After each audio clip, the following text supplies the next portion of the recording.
Hello everyone, peace of Christ to all. In this video we will talk about slavery in Islam, but this time we will go a little bit in some details about it.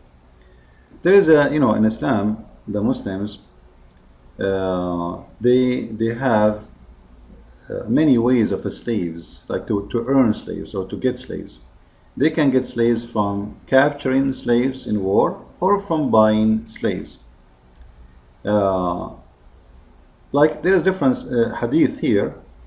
Let us talk about it first. And this is in the book of the F word, Kitabun Nikah, Muwatta Malik. It says, and that actually this hadith here is going to show you the contradiction of this religion and the falsehood of the Prophet of Islam. It is not halal to marry a Christian or a Jewish slave girl. So what we understand from this, Muslims, they own a lot of Christians and Jewish slave girls. The question is how they get them. Simple, either by capturing them as if they are animals. But remember, Islam is a religion of equality and Islam is against slavery. Yeah, it is, right? Yeah. This is why they have a lot of slaves. Actually, in certain time in the city of Basra, in Iraq and Al-Kufa, the population of black slaves, and I'm speaking specifically now about black slaves, became 3 to 4 times more than the white Arab men in that city, to the point the black slaves, they took over the city. You can go and search in the internet for something, it's called the revolution of the Zinj. Zinj mean in Arabic black, all right? In English I think they call it Negro. It's the same word I think. So actually let me see if I can find you the English version of it. Here we go. Actually I searched just like in 2 seconds in the internet and I found an article about it. Now I don't guarantee how accurate this article. I'm just to show you how you can search because I believe the number of slaves was more than 500 black slaves. Imagine 500,000 black slaves at that time. At that time, one city has 500,000 black slaves, and that is in the city of Basra in Iraq. Now, the Muslims capturing slaves, black specifically, they love black slaves. Why? Because the black slaves are strong physically, and they are coming from a tough land, which means not only by nature they are physically tough, but they are, let us say, a raw human being who can be used and abused with no limitation. And he don't speak the language, he is not an Arab, he have no way to run, his color is easy to recognize, he cannot hide and say I am a free man, I'm a white man. So there's many things that is attractive for those people to carry on slavery for the black. Like if I am a black person and I live in the city of Al-Basra, then how I can claim to be a free man? I'm a black. It's very hard for me to prove that. Just by having the color of a black person, it's mean I am a slave of somebody. But imagine how huge the number of slaves grow under Islam. Became so big. Cities, the whole cities became almost like a few thousands of Arab white men. They are in control of slaves of hundreds of thousands, to the point those slaves, they reach the point they can't take it no more. And actually if I was one of them, I will go for revolution. Either I die free, or I die free or live free, it's the same. At least I will be free. I will not accept anyone to enslave me. I'm sharing with you this just to show you that when Muslims, they speak to you about Islam is about equality, like if you go and search in the internet for equality in Islam, you will see how much lies this religion promote in the internet. Like you will see images like those. You see this image? A black man hand with the white man, Islam have no different, and they will say to you, in Islam there is no differentiation between a black and white. Is that true? That is for today. They will say that Muhammad, he said there's no black, there's no difference between any Muslim except how much he is close to Allah by faith. Yet Muhammad himself, he owned black slaves, and they are Muslims. And a great example is Bilal himself. Muhammad, he died, and Bilal is still a slave for Muhammad. However, if Islam is religion of equality, what equality mean in Islam then? As long we are seeing hundreds of thousands of slaves in one city, we are not talking about the Islamic empire. We are talking about one city. It is the city of Al-Basra, have more than 500,000 black slaves. Where is the equality in this religion? Is it equality to own those people? They are a human being. They are not goats. You know, someone might say to you, by the way, that what about the Western men who bought the slaves? The Western men who bought the slave. Well, let me tell you something. None of us will defend the Western man doing his filth and buying a slave. That is a shame of the Western man, but this is not the shame of Christianity, because Jesus himself never owned a slave. Jesus never killed, never owned, never tortured, never raped, never. So in case you want to say, you want to claim that this is a Christianity, well, you have to show me when Jesus himself said to us, go and own slaves. When Jesus, he said to someone, in order to get your your sin forgiven, you have to buy some slaves, so you increase the slavery business and then you free him. So come on, we don't have that. However, if you do some search, you will find that the first revolutionary in the history of against slavery in Europe, it was by Christian ministers.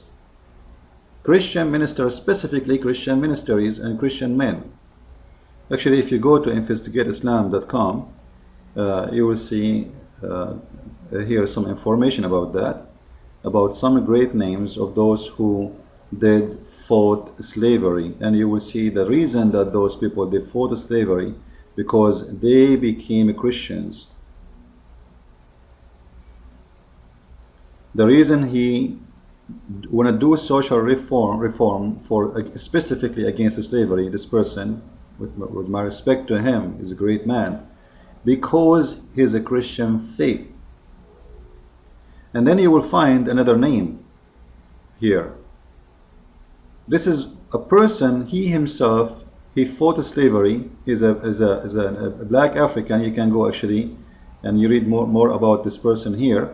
We go to the source of the article. This is him. This person himself, he was captured by Muslims. You see it? He was captured by Muslims and sold to the white European men. So it's obvious that the one who was doing the biggest slavery business in the world, it was the Muslims. And simply think about it, North Africa, all of it is Muslims. And the African, they are in deep inside Africa. So you cannot get the African go to Europe unless they go through Libya, Morocco, Tunisia, Egypt, etc. So they are the one, the Muslims are the one who is in charge of slavery. And actually today they are doing the same. If you notice with me about the new slavery, which is human trafficking between Africa and Europe, the Muslims in Libya specifically, they are the one in control of this new kind of slavery. They ask you to bring all the money you can bring, and then they control you for a few weeks or a few months inside Libya to do labor for them, in order your dream to go and be free one day in Europe. And then after that, they go and take you and drop you in the middle of the ocean, nowhere, and they abandon the ship, which is not worth anything anyway, because they made a lot of money from you. And they run away because they cannot face the immigration. They will capture them. So, and if you remember too, just to show you how filthy the Islamic religion is and the morality of Islamic religion, if you remember the story of 12 Ethiopian Christians, they've been thrown out of the boat because they are African black Christians. Look how filthy this religion is. The Muslims, they are coming to Europe, which supposedly, according to them, it's a Christian land. But yet, they will not let few Christians to ride with them in the boat seeking asylum. But they are the one who is going to Europe, kissing the shoes of the stupid European to give them asylum, and they give them asylum because this is a stupid nation. It's called Europe. Thank you very much. Because later, sooner or later, they will take over your countries. This is how stupid those Europeans are. And they throw those 12 Ethiopians in the heart of the middle of the ocean just because they are Christians. And Islam is a religion of equality. So the proofs is all over about the business of slavery in Islam. Yet they were able, with the deception, to fool many stupid African American in America to convert to Islam. I'm not insulting the African American. I'm saying those who convert to Islam, they are stupid. African American, I have a lot of love for them, and actually many of them, like this man, we are the one showing his picture there. Great men who came from slavery to fight it, and he became a Christian minister, as you see here. All right, he is coming from Sierra Leone, and then he became a Christian, and he did his baptism, and then he became a very active person in his Christian service, and he became slavery fighter, which means fighting against slavery. So what we notice when we talk about Islam, this filthy religion, that it's a religion claim something and do something else. As you see in their pictures they post in the internet, they claim that they are the one who treat people equally, but absolutely it's not true. And you remember I mentioned to you before that even Muhammad, he said that a black person is the devil. And even you can search the hadith where it says a black dog is the devil.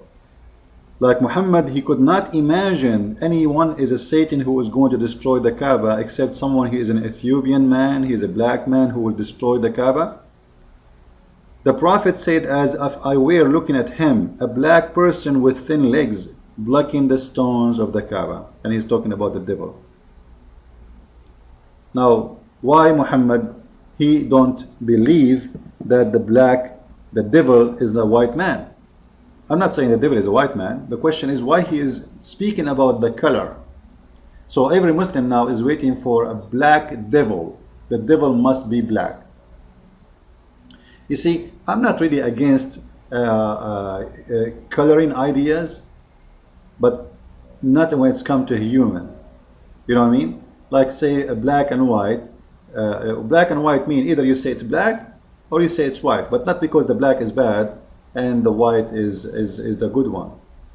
Somebody might draw an art of two people, one of them is black and one of them is the white, but you can switch and exchange who is the bad and who is the good between them. Not necessarily the white man is the good man. Actually, there's a lot of black men. They are wonderful, and they did a lot of great things for history. And like the one we saw his profile. And there is white men who, they are the one who fought against slavery. Like who said that the white man only is the one who enslaved them? Why we don't remember that there's thousands of Americans in the Civil War, they die against slavery, and they are white men. So we have to be just, and we have to remember the history very well so we can learn from it, and then we can say slavery never again. And if you are a believer that slavery never again, then you should fight Islam, because Islam is not a religion of slavery never again. Islam is a slavery forever.